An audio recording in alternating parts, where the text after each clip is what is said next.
Good afternoon. Welcome to the HEW committee. Today is May the 10th. It's 2:01, and I call this meeting to order. I'm Mary Crawford. I'm the vice chair, and we'll start out with our invocation with Mr. Representative Huff. Would you lead us in our invocation, please? Dear Heavenly Father, we thank you for this day. We thank you for the things you put in our life, Lord. We thank you for the blessings bestowed upon us as we go through the walk of life. Lord, pray that you put mindful of us all, make sure we do the right thing for our people, and just God direct us today, Lord. We ask all this in Jesus Christ's name. Amen. We'll have our roll call with our legislative clerk, April Lindsay. Mary Crawford. Present. Joyce Steer. Present. Leonard Gouge. Here. Robert Huff. Present. Anna Marshall. Present. Madam Chair, you got 5 present and 0 absent. 5 present and 0 absent constitutes a quorum. Our next will be approval of minutes. Do I have a motion to approve these minutes? Madam Chair, Yes. I will entertain a motion that we approve the minutes with any necessary changes. Second. I have a second with Representative Gouge. Roll call vote, please. Anna Marshall. Yes. Leonard Gouge. Yes. Robert Huff. Yes. Joyce Steer. Yes. Madam Chair, you got 4 in favor and 0 against. 4 in favor and 0 against. The minutes are approved. The next order of business. Understand the rural fire department is not here at this time, so we're going to go on to our next legislation. It's TR 23-043, a tribal resolution of the Muskogee Creek Nation confirming the nomination of Leah Ann Nix to serve on the Muskogee Creek Nation Citizenship Board. Sponsor is Representative Joyce Steer. Madam Chair, motion to adopt. We have a motion to do adopt. pass. Do pass. For do pass. Do I have a second? Second. Second by Representative Gouge. Discussion? Is she present? Ms. Nix, please come forward. You want to come forward, please, to the podium?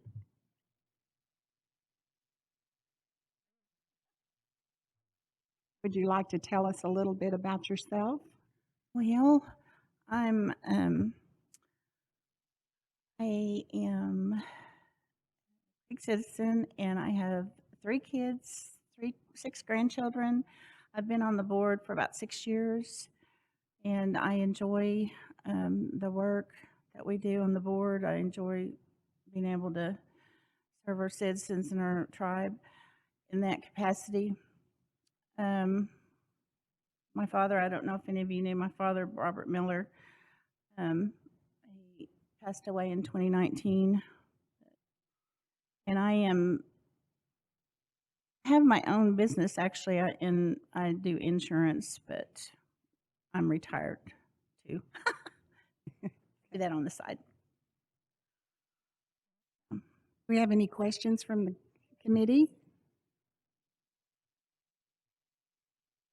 Any questions from any representative here?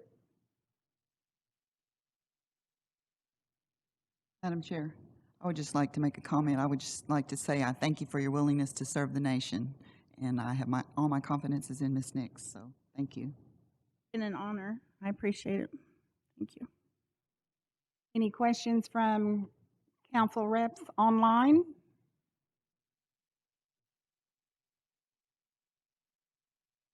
Hearing none. We have a vote. Joyce Steer. Yes. Anna Marshall. Yes. Leonard Gouge. Yes. Robert Huff. Yes. Madam Chair, you got 4 in favor and 0 against. 4 in favor, 0 against. That passes. At this time, I'd like to relinquish the chair back to Madam Chair Joyce Deere.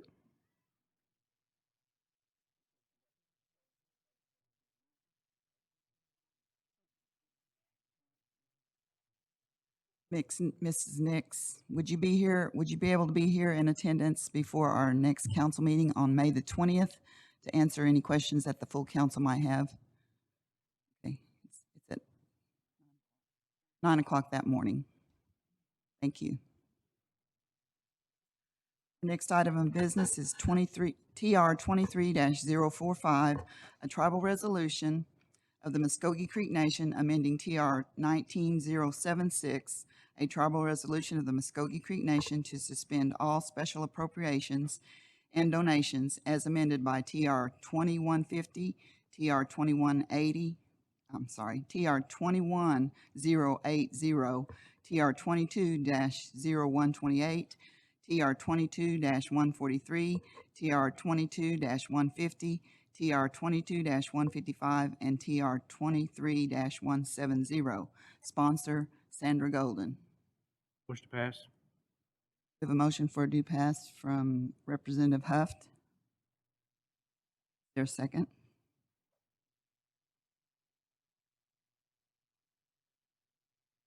Is there a second to that motion? Third and final time. Is there a motion to that? Is I'll there a second. second to that motion?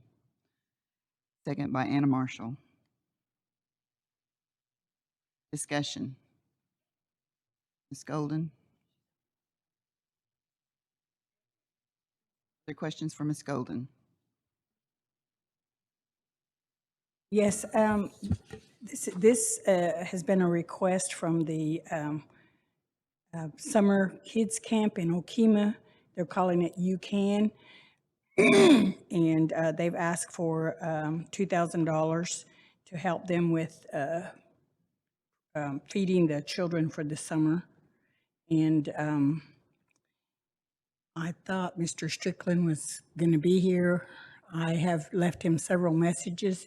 He's the principal at Henrietta, and so I know that they've been involved in some real heavy issues since last week. But as far as the children are in Okemah, I talked with the superintendent, and I do know, he said that at least 49 to 50% of the children at Okemah Public Schools are Native, and they all participate in this summer food program. There are about 382 students there, and he said that they provide about 500 meals a day. So that's almost 50% or more.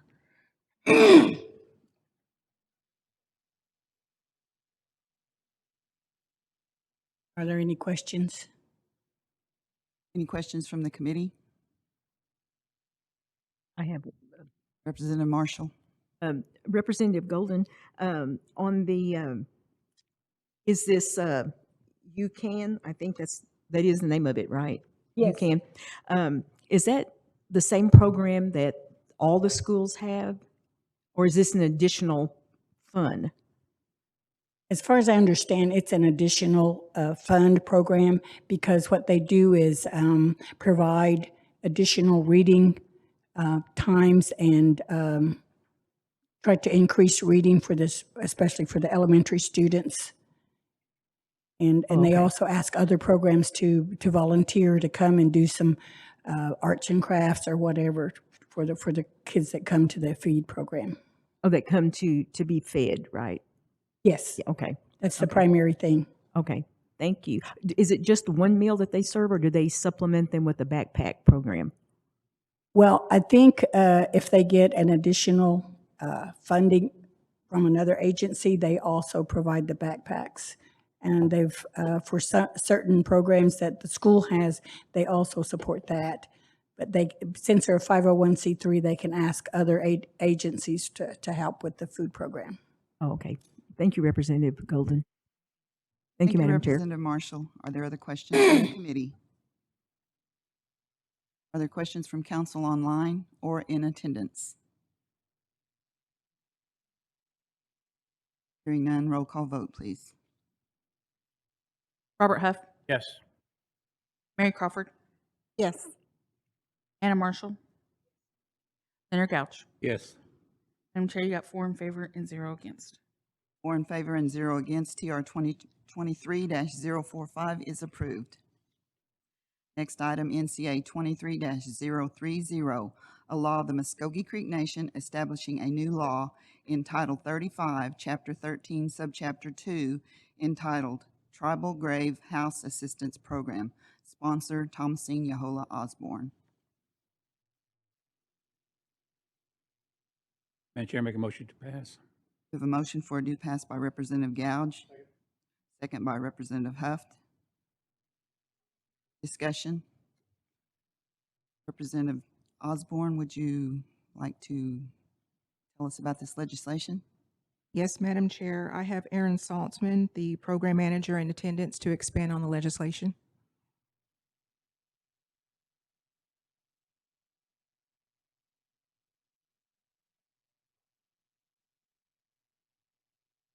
Hello, my name is Erin Saltzman, and as Representative Yola Osborne just stated, I'm the program manager at Social Services.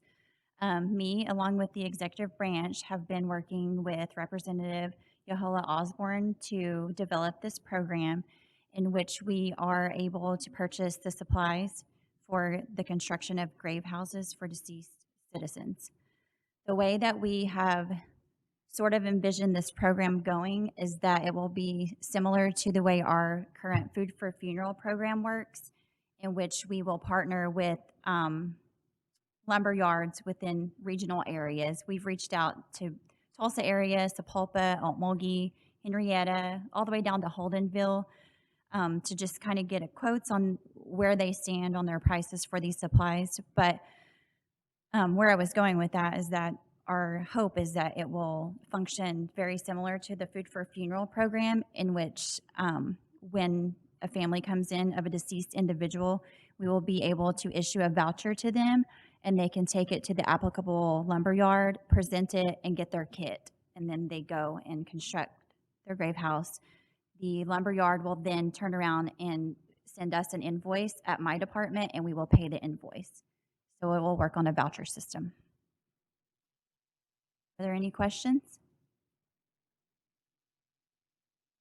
Are there questions from the committee? Thank you. Representative Marshall has a question.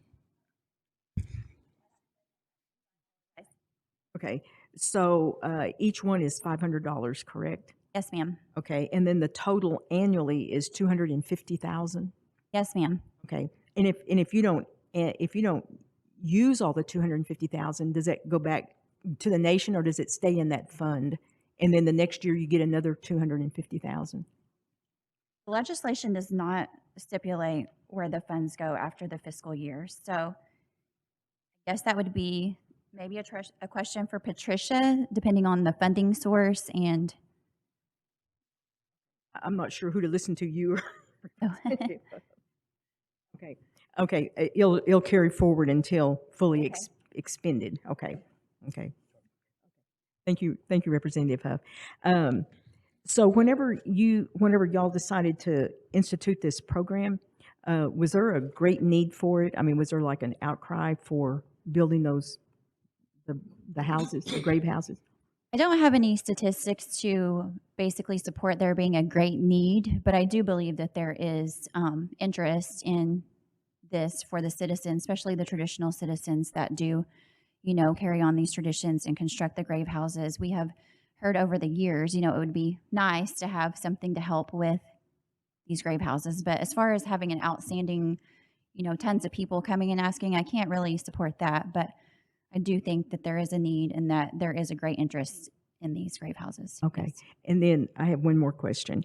Will there be a consideration in the future if you're going to do grave houses for tombstones? Can you ask me that again? I mean, we've got the grave houses. I don't know how many people will take advantage of it. Mhm. There may be a lot of them. I think in my area there would probably be several people who would probably use this fund. Mhm. But if you were to offer tombstones, you know, and if you offered it up to a certain amount, like you're doing with the grave houses, if you offered them 500, is that a possibility that we could work with social services and look at tombstones at some point in the future? I think that would be a question for the executive branch as a whole to decide if that was the direction that the department wanted to go in, but I personally think it would be worth, you know, Okay. Okay, giving a thank you.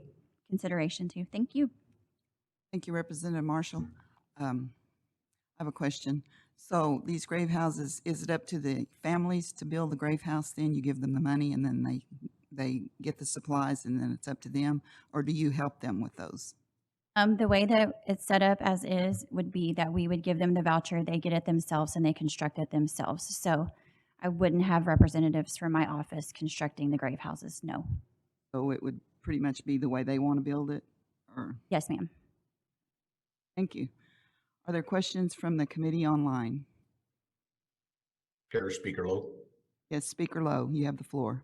Madam Chair, Ms. Salzman, is this a retro to January of this year or earlier, or is it just moving forward?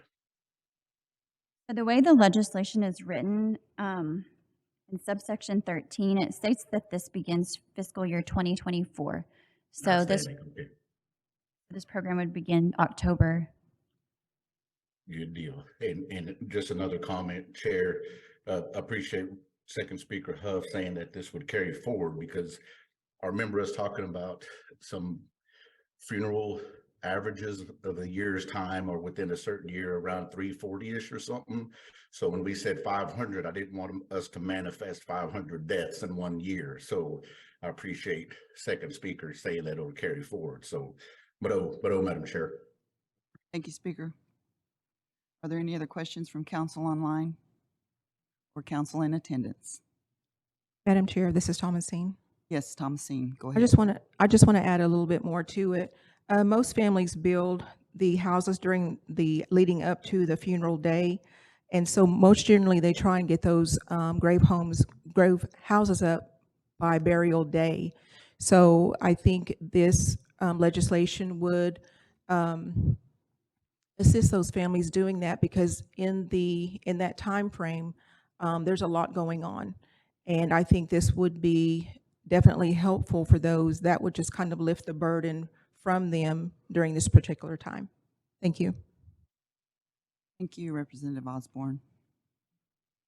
Are there any other questions for Ms. Salzman? Hearing none, roll call vote, please. Leonard Gouch, Yes. Robert Huff, Yes. Mary Crawford, Yes. Anna Marshall. Yes. Madam Chair, you got 4 in favor and 0 against. 4 in favor and 0 against. NCA 23-030 is passed. Next item is NCA 23-031, a law of the Muskogee Creek Nation amending NCA Title 35, Chapter 6, entitled School Clothing Program, sponsor Robert Huft. Motion to pass. Second. We have a motion and a second from Representative Huft and Representative Gouge. Discussion.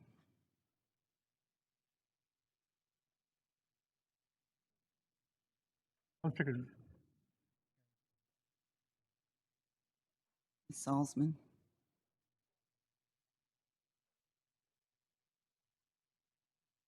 Hello. This legislation basically increases the amounts for, as you can see, Head Start through 5th grade. Each category is going to be increased by $100. So the lowest category went up from 2 to 300. The middle category went from 2 to 300. 350. And then the top category went to 250 as well. That's essentially what the legislation does, is just increase the assistance amounts per the grades. Thank you. Are there questions from the committee for Ms. And Salzman? this is for fiscal FY 2024, so it doesn't start until January of Won't start. 24. Yes. Yes, we ask that this begin on January 1st due to our program year beginning January 1st. So this will start us off on a clean slate. That way we don't have to go back and try to get the stragglers that already went through and try to make it right for them. And this just starts us off on a clean slate and gives everybody the same amount for the program year. Thank you. Are there any other questions from the committee? Questions from council online or in attendance? Hearing none, roll call vote, please. Robert Huff, Yes. Mary Crawford, Yes. Anna Marshall, Yes. Leonard Gouch. Yes. Madam Chair, you got 4 in favor and 0 against. 4 in favor and 0 against. NCA 23-031 is approved. NCA 23-032, allow the Muskogee Creek Nation appropriating funds to the Muskogee Creek Nation Senior Services Department to assist Muskogee Creek elders attending the National Indian Council on Aging, Inc., NICOA Conference. Sponsor Anna Marshall, co-sponsor Mary Crawford. Yes, Madam Chair, before I make my motion, I just wanted to say something. I know that May is the Older Native Americans Month, and one of their theme this year is Aging Unabound. And so I just want to congratulate all the elders who survived the pandemic and who are still with us, because they are the wisdom holders and they're the ones who have led and guided this nation, and they're a wealth of information, and they are the people that we pay our respects to.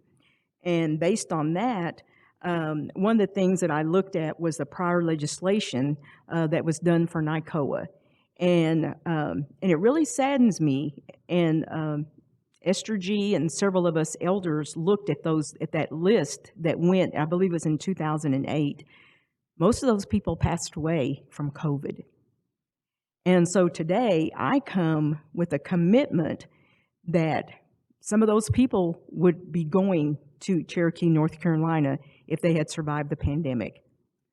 And so with that said, I really believe that we're the culmination of all those prayers that were said at Horseshoe Bend, Okmulgee, Togobuchi, all those tribal towns and all those ceremonial grounds that said prayers. We are the people today who are standing because of their prayers. They gave us our values that we say that we stand for and that we believe in and that we always talk about. And so today, when we talk about humility, we talk about integrity, and we also talk about service and advocacy for our people. So today, with the Older Americans Act, I thought this would be a great time. It's very significant for our elders today that we would pass this legislation. However, there's been some hiccups that have happened and some things that have transpired. And because of that, I'm going to make a motion for postponement to June. And even in the midst of all of this, there's always a way that's paved. And so in the midst of this, we have an individual who's going to help us get those elders to Cherokee, North Carolina. So we will come back in June with legislation that will be better than what we have today that's being postponed. So with some sadness in my heart, I just make a motion that we postpone this to June, Madam Chair. Thank you, Representative Marshall. Is there a second to that motion? Second from Representative Crawford.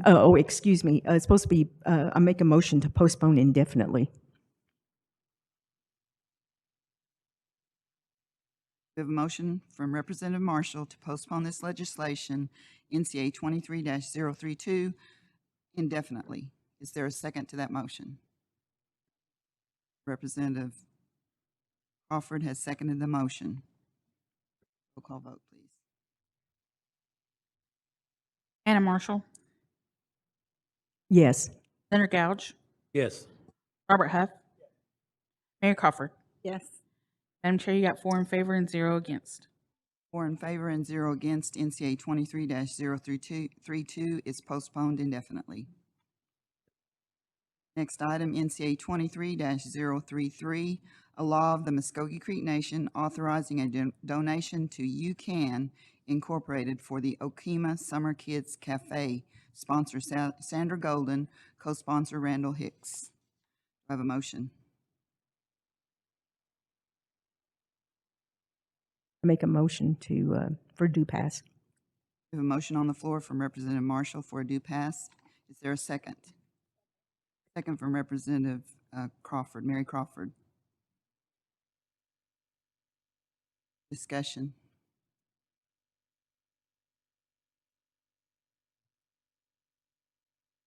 Golden.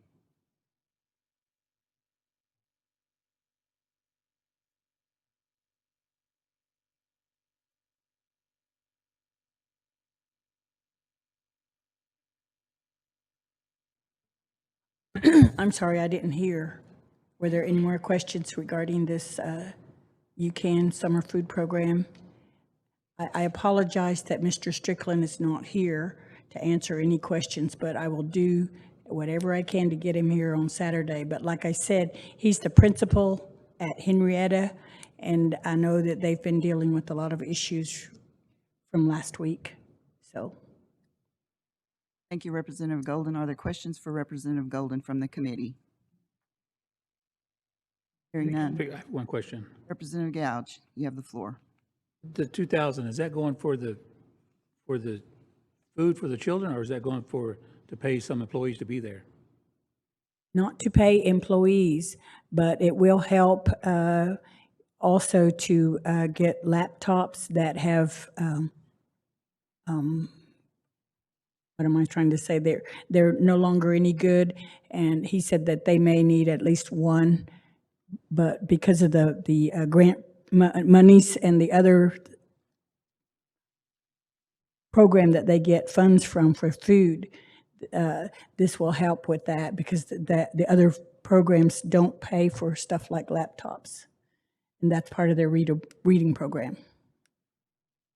Right, Chair, I got one other question. Yes, go ahead. So this 2,000 goes into a pot of money, and they'll divide that up to how it should be spent?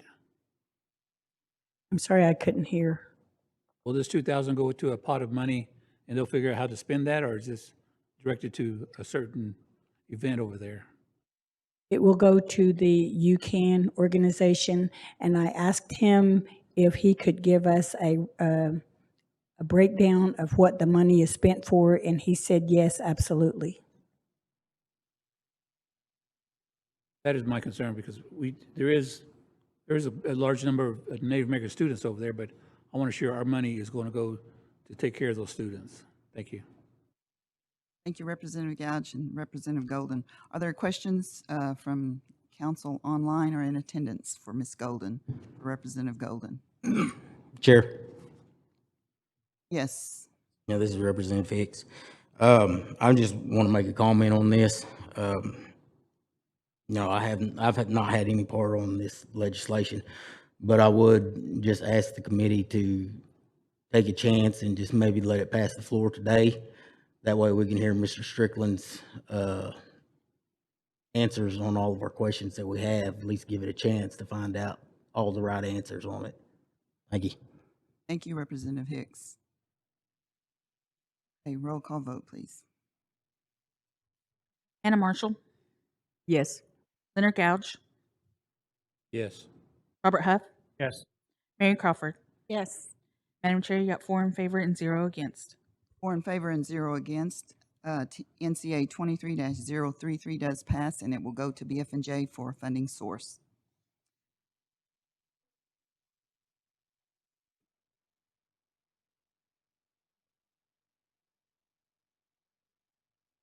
We're down to other business on our agenda.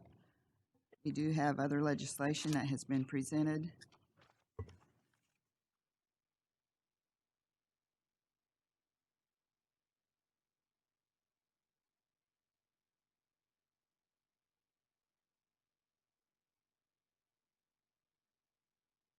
We have NCA 23-040, a law of the Muskogee Creek Nation authorizing a supplemental appropriation to the Tribal Workforce Vocational Training Program to be administered by the Muskogee Creek Nation Employment and Training for fiscal year 2023.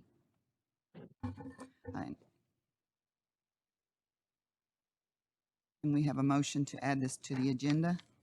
Make that motion. We have a motion on the floor from Representative Huff with a second from Representative Gouge. Roll call vote, please. Robert Huff, Yes. Mary Crawford, Yes. Anna Marshall, Yes. Leonard Gouch. Yes.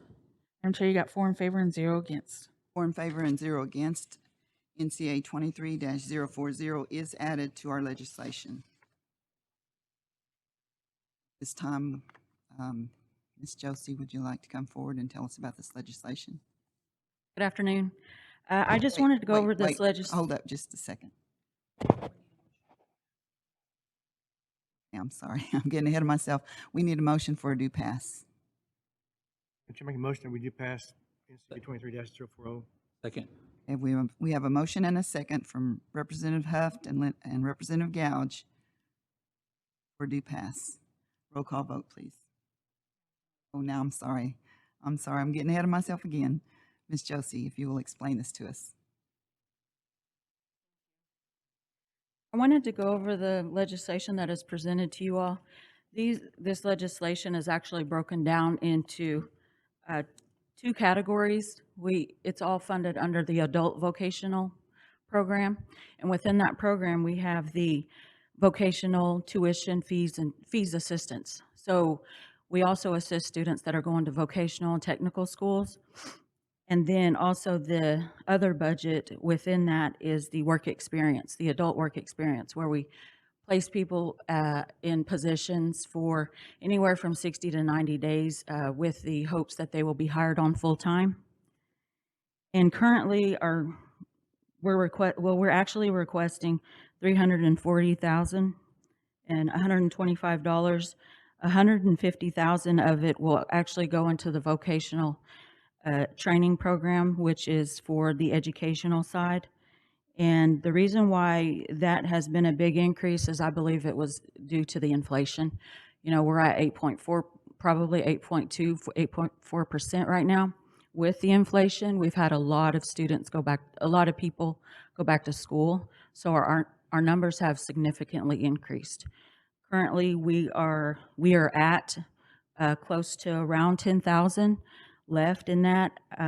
We're we're paying anywhere from $30,000 on up for tuition assistance.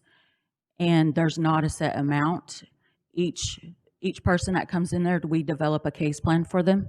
So not every tuition assistance is the same because we do assist at all state vocational and technical schools. So that's the reason why that number has increased. Also, along with we do have a fiber tech program with the reintegration department. That right there it allows 10 people to be in that program, possibly quarterly, that we're roughly spending around $33,000 quarterly for just that one program alone. And also, we did do a pilot program this past quarter, which was the pipeline CNG program. And that one did increase the numbers, but that was fully sponsored by the petroleum company. So we were allowed to assist them with, uniquely, we were assisting them with transportation if they needed, transportation to and from the school, things like that. That's the tuition, the fee assistance that we helped them with. And then on the work experience program, we've actually helped just since October 80 participants that got hired within the tribe, within local organizations, and everywhere in the tribal reservation as well. And the total funding that we've already dispersed is $573,000, and that's for both of the programs. And we've assisted with 198 job retentions. That job retention is people that, need help getting to work. Basically, in that area, we do build case plans to help them attain employment or keep employment.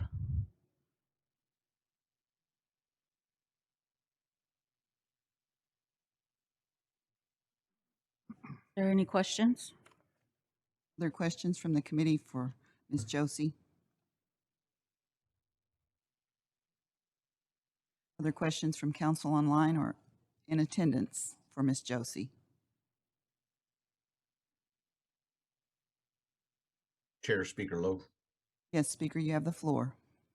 Madam Chair, Courtney, on the budget was the minimum wage. What was the hourly usage for that? The range between the hourly wage is anywhere from $10.15 to $15 an hour is what we normally keep it at, but we usually make it comparable to what the position that they're working in. So that way, when they go into that position, they'll be able to just basically start at that starting salary. So it really depends on what organization, if it's a tribal organization, if it's a business, it depends on the actual position. So it's not, I hope I answered your question by saying that. It just depends basically on the work site. Right, it does, and I feel that with HR, the minimum wage being 10.50, I don't know, and I know during the cab hearings, we mentioned something about even looking at doing an official legislation for the $15 an hour. But I mean, I totally understand what you're saying, and I know it's with different departments and organizations. So, Madam Chair. No, Speaker. Thank you. Are there any other questions for Ms. Josie? Hearing none, roll call vote, please. Robert Huff, Yes. Mary Crawford, Yes. Anna Marshall, Yes. Leonard Gouch. Yes. Madam Chair, you got 4 in favor and 0 against. 4 in favor and 0 against. NCA 23-040 is passed. And it will go to BF&J for funding source. We're down to other business. I'm sorry, we've had other business. Community and Human Services report from Mr. Deere. Come on down.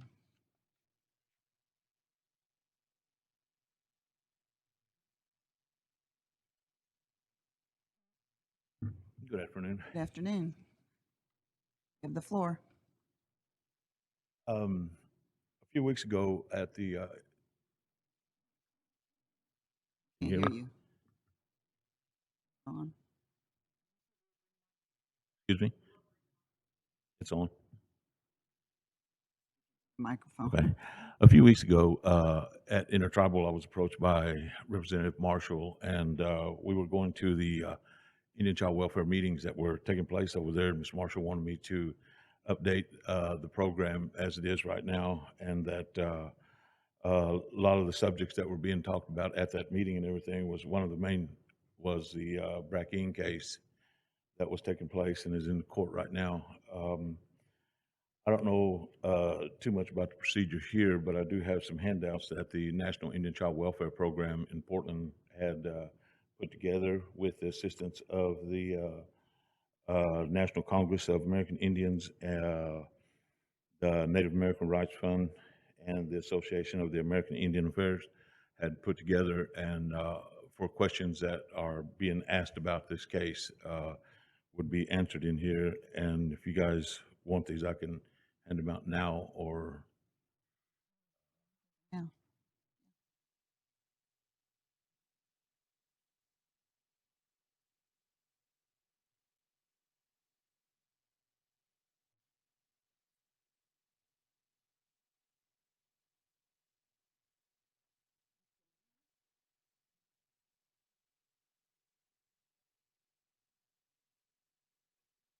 After speaking to some of the people over there at the National Indian Child Welfare program up there in Portland, they were saying how the effect of this ruling, should it come out in a negative way, would affect a lot of the tribal programs, a lot of the tribal things that takes place in these. It could go as far as gaming once they get their foot in the door, is what I was told. But again, there's not hardly too much we can do or say anything about it until the ruling from the Supreme Court comes out. So that's what we have to wait on. And I believe probably as early as next month, the ruling should come out, and then there'll be more to discuss at that time. The other thing was that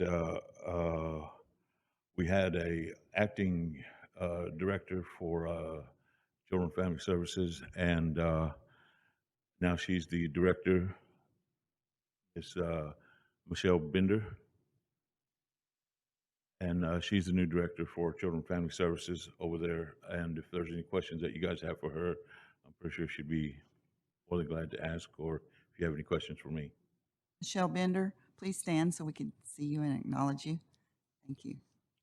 You know who you are. Thank you. Do you have any questions, committee, for Ms. Bender or for Mr. Deere? Hearing none. Question. Okay, Representative Gouge. I know there's been employees that have left, but are you making progress of getting new employees over there? For Children and Family Services over there, Green and Child Welfare, yes. I'll let Ms. Bender answer that. All doing. So since taking this position in February, we were down to a really critical low amount of employees to provide services to our families and our children. And so since being in this position, we have recovered 12 new employees, all of which had their educational requirements to meet the services of the families as well as within the program. We have opened up 3 manager positions, one for out of district, out of jurisdiction, and then we also have our 4E manager, and then we have adoption, guardianship, and permanent custody. Those 3 positions are brand new. We're developing those programs, and those 3 will also have supporting staff that we'll be looking at providing employee requisitions for in the future. But as of right now, we have 8 positions that just opened at the beginning of this month, and we'll be working diligently to fill those positions over the next couple of weeks. In the next 3 weeks, we'll have at least 2 more staff members coming on, and at the end of this month, we have a very experienced Indian child welfare worker coming on. So by the end of the month, we should be up to 15. One other question, Madam Chair. Certainly. I know with the now so many workers you have over there, it's been a little rough trying to recruit foster homes. Have you gotten to a point where you're back to recruiting foster homes now? Oh, yes, yes. Our foster homes are actually showing great increase.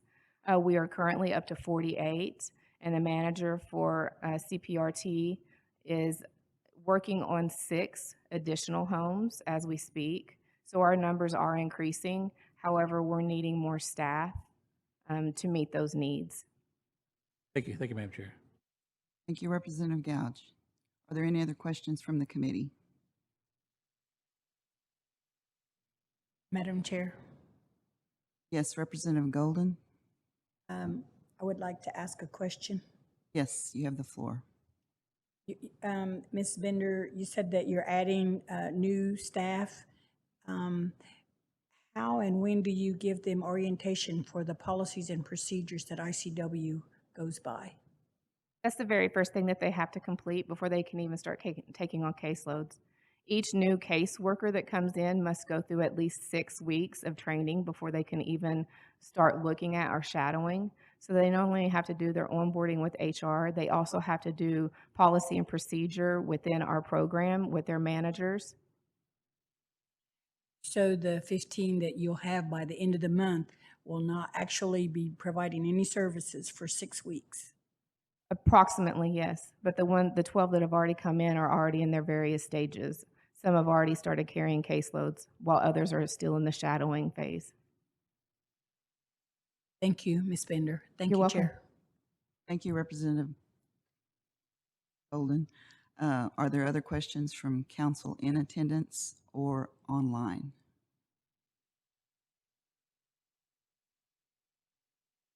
Hearing none. Thank you for your report, Ms. Bender, and for you, Mr. Deere.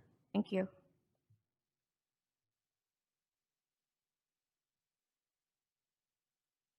Next item is Veterans Affairs, Office of Veterans Affairs Service Administrator, Mr. Wind.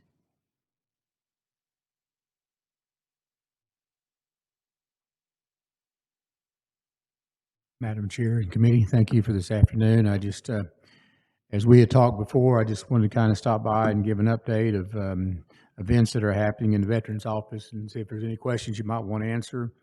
Just kind of a quick breakthrough, we done our first Muskogee Riders escort for Mr. Al Pulver. We took him to Fort Gibson National Cemetery on April 17th.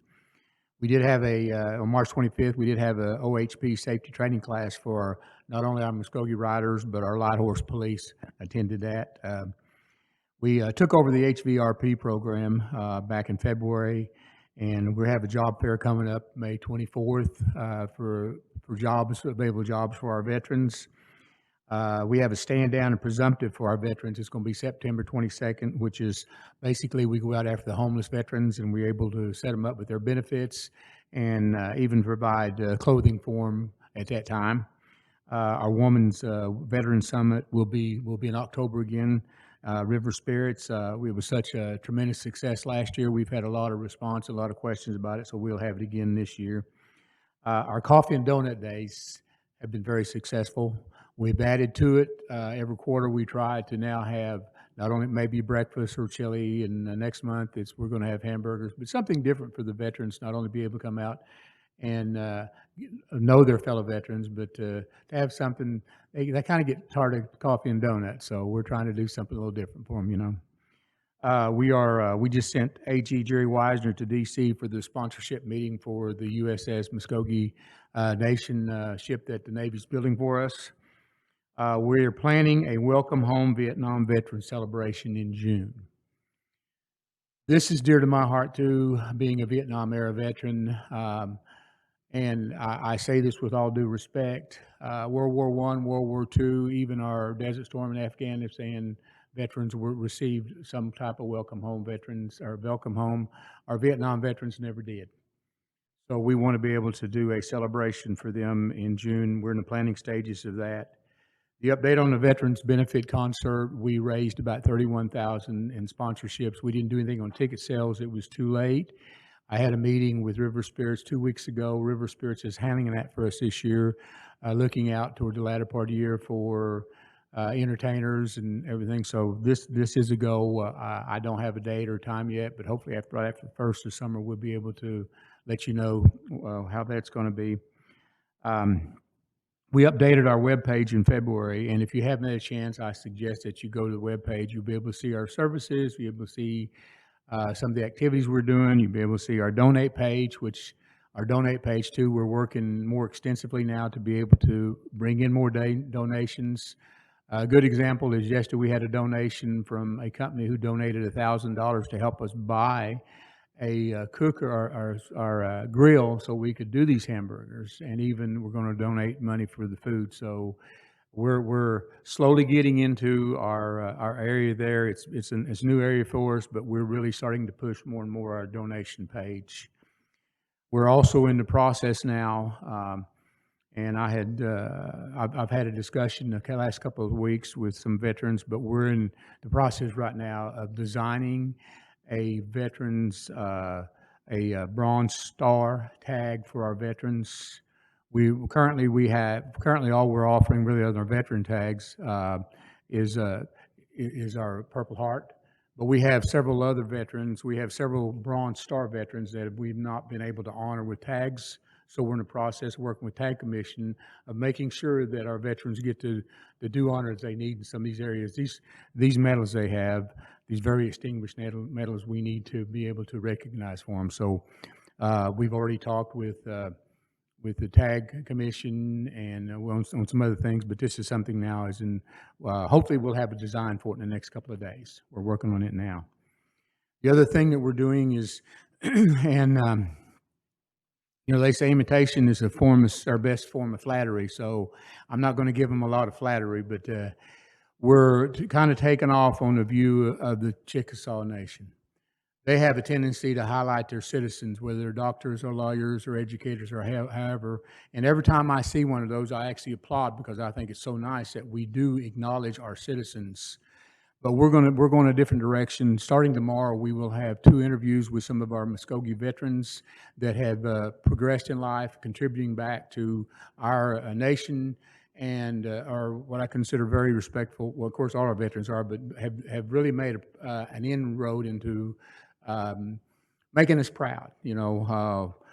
So we're going to start that tomorrow. We're going to start out with our Dr. Monty Randall, and his move up through is now he's president of our college. We're also going to go with the Jerry Wisner, who is our AG, who has worked way up.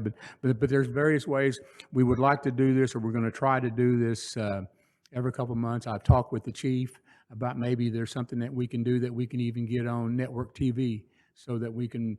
We're proud of our veterans. We're proud of our Muskogee Creek citizens, and I would just like to see in this direction take another step further to be able to let the world know just who we are and how proud we are of them. We're in the preliminary stages of creating a Muskogee Veterans online web store to sell items such as caps or T-shirts or ball caps that pertain to the veterans or the Veterans Office. The week of June 26th, July 2nd, the office has been asked to assist with the U.S. Navy for their Navy Week in Oklahoma City. It's a very, I want to say a very distinguished event they have going on. They'll have 40 to 60 sailors from across their fleets to take part in this. They'll put on different demonstrations. They'll have some of the soldiers from their commissioned ships there, but they ask us to be a part of this. And I'm in communication with him right now, but seeing how we can do it. It'll be strictly volunteer work from our employees, but that's just another area that I feel like that we're moving forward with. We just want to be able to move forward with our veterans and distinguish them. And I appreciate everything that the council and the administrative office and our chief and second chief have done to help support us. Because without you all and our chief and second chief, we would not be able to do this. But thank you very much. And if there's any questions you have, I'll be glad to answer anything that you have. Are there any questions? Thank you, Mr. Wind. Are there any questions for Mr. Wind at this time from the committee? I have a question. Representative Marshall? Thank you, Mr. Wynn, for your report. You do a lot with a limited staff, and I've been over there. I've spent a lot of time there, and I really appreciate all the things that y'all do for the veterans. And with that in mind, when did you, remind me what the date was for the Women's Summit? It is October 16th. Okay, thank you. Bet you. Thank you. Thank you, Representative Marshall. Mr. Wind, we have a question from Representative Gouge. Yes, sir. Is there plans to determine how many veterans that are Muskogee live in the inside and outside reservation? No, we're in the process of trying to develop that. Representative Mark Randolph and I have talked about finding a way that maybe we can reach out even through some of our services to find out, to get a count. But no, we don't have a full count, and part of the reason for that is a lot of our, particularly our younger ones, haven't reached out for any kind of benefits. And that's how that's how we're able to find out how many we have.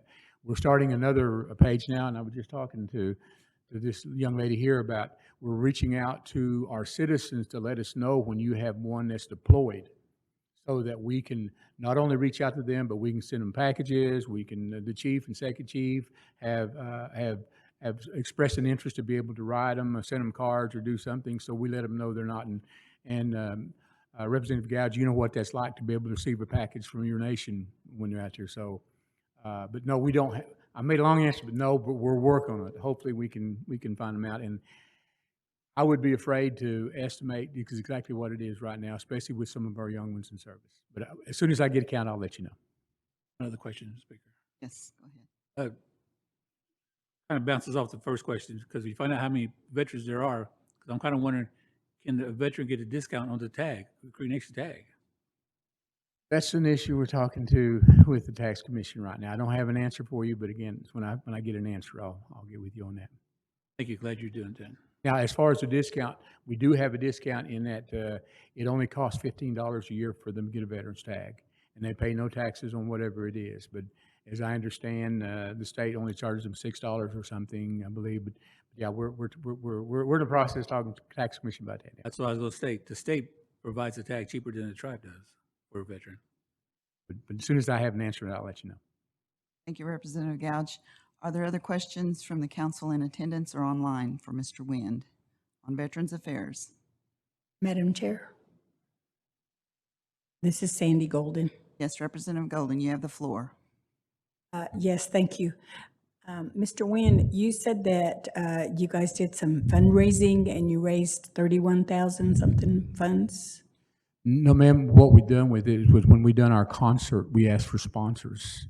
And some of the sponsors came in, they bought seats for the veterans and they donated money for the veterans for the services and everything. But no, it wasn't really a fundraiser. It's just a donation that we asked for different sponsors. So I guess that's what I was asking. How did those funds go directly to the veterans? That goes into a revolving account that we use for services. See, right now, we're kind of limited with some of the things that we can do as far as monies are concerned. We're also limited with even helping other Native veterans in our area because of the way our funding is allowed. But if we have, I'll use an example. We bought an air conditioner for a veteran that we would not have been able to do that before because these sponsor funds that we got were able to come in and do that with. And so all the money goes into revolving. It's handled through finance. We have to submit a purchase order and everything through finance to get this paid. But yeah, it's to help us to offset and get in areas right now with our funding that we're not able to get into. It's strictly for services for our veterans.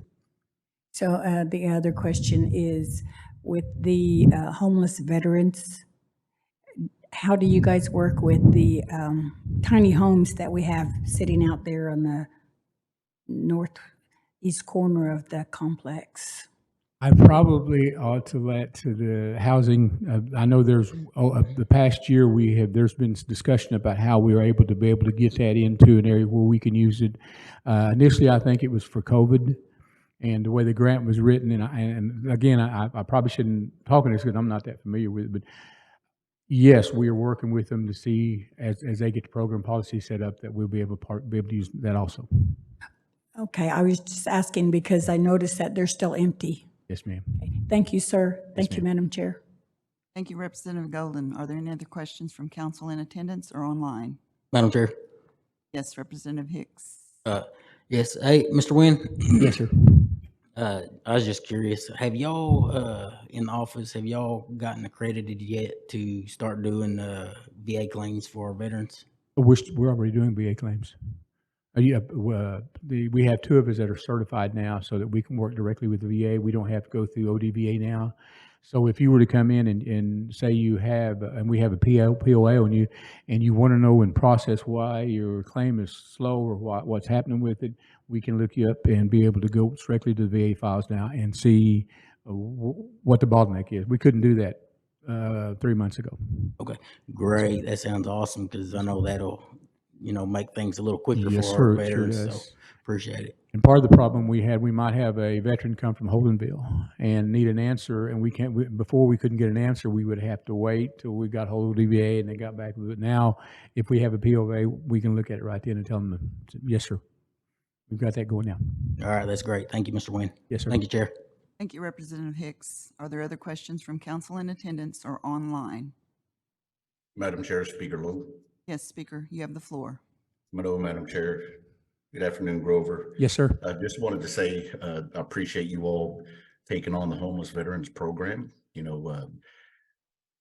I feel that I'm a great testimonial for the fact that I actually went through that program when I was about to lose my home a few years ago. And my thing is that the last NCAI in DC, the Department of Labor at the White House did an interview with me and ended up doing a blog or a press release about me in March of 17 this year. So to me, it just means the world to me that you all are going to take that on and continue working with our veterans, because me as a testimonial for that program, it sure certainly means a lot to me. And I know it means a lot to our veterans. And those guys at the White House couldn't believe I was a speaker of the Muskogee Nation and been on that program. So it helps and gives you hope. So I just wanted to say my ode to you and your staff. Yes, sir, and thank you. And as you know, sir, most of all of our veterans, all they want is an opportunity, and that's what we want to try to give them, sir. Madam Chair, Grover. Thank you, Speaker. Other Representative Yahola Osborne has a question. Thank you, Madam Chair. Mr. Wind, I believe that citizenship, I believe that they have like some sort of symbol on the citizenship cards for our veterans. Mhm. So that might be one way of obtaining some information as far as where the veterans are located.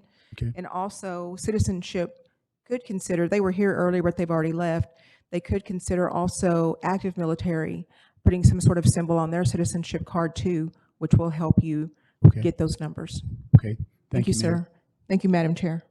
Thank you, Representative Yohola Osborne. Are there other questions? Hearing none. Thank you, Mr. Wynn, for that update. Thank you. We appreciate you. We are down to the Health Systems update. Secretary of Health, Mr. Sean Terry.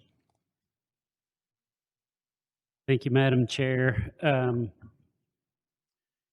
got a lot of information today. I've submitted my monthly report. Just a couple of highlights that I'd like to talk about as on publicly. We've got an all sports camp coming up on the 15th at Haskell High School, so we're excited about that. And then on 6/1, we'll be in Okemah, so we're excited to continue to carry that tradition. Also on the 15th, we will be launching the Department of Health call center.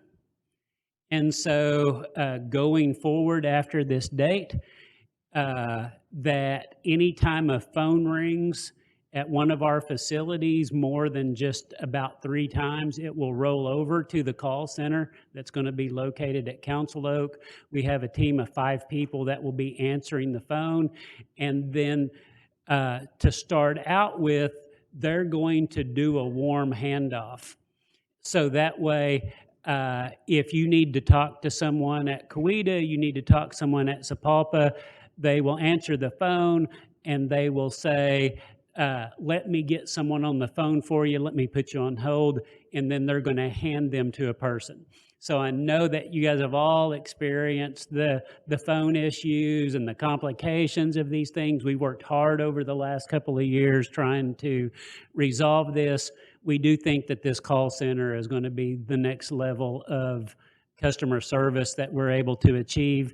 We're also very quickly looking at potentially adding a nurse practitioner into the call center to do some emergency telemedicine type of visits from the call center. We're looking at having contract health, having a person that can approve referrals and all of that stuff inside the call center. So we're excited about that. That's going to be happening on the 15th. We've got construction that's going on at the medical center for the emergency room. Also, the Hope unit renovation there is complete. We've got the Holdenville Clinic. The land has been purchased. The architect's working on a task order for the site development. We have got the architects working on a redesign to put the Okemah Dental Clinic back over into the Okemah Hospital, like was the original intent of that program. So we think that's going to be a lot better patient care once that is done. The Sapulpa Clinic, we've started laying out the departmental agencies. This building is big. It looks like it's going to be about a 2-story building right now. And so hopefully in the next by this time next month, I should be able to give you some sort of preliminary drawing on what that's going to look like. But I know we've got a lot to go to. The financial report is also submitted in here, but if the council would entertain me, I would like to go into executive session if you would allow us to. Need a motion to go into executive session from the Make a committee. motion to go executive session. Okay, we have a motion on the floor from Representative Gouge. Is there a second? Second by Representative Crawford. Roll call vote, please. Leonard Gouge, Yes. Robert Huff, Mary Crawford, Yes. Anna Marshall. Yes. Madam Chair, you got 4 in favor and 0 against. 4 in favor and 0 against. We are in executive session.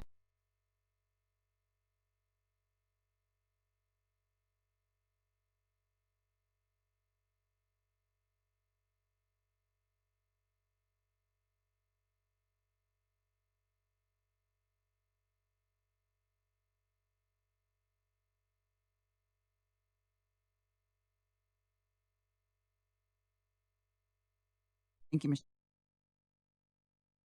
Thank you, Madam Chair. Thank you, committee. We are down to announcements. Are there any announcements from the committee? Representative Marshall.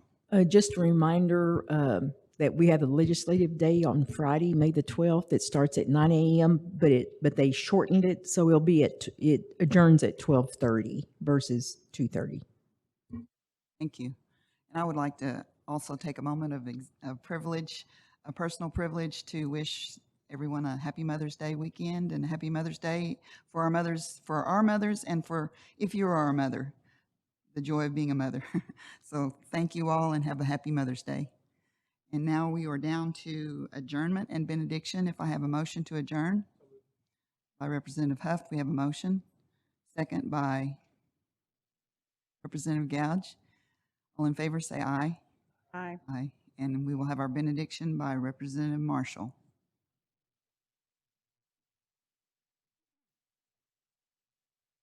Let us pray. Creator God, we just thank you for this day that you have bestowed upon us and has allowed us to come together to make decisions for this nation. And we, as always, we just continue to look to you for guidance and for the wisdom that you can give us as we move forward. And we just ask that you be with each and every person as we leave here today, and that we can arrive to our destination safely. And we just ask all these things in your name. Amen. Mado, we are adjourned at 3:29. Thank you.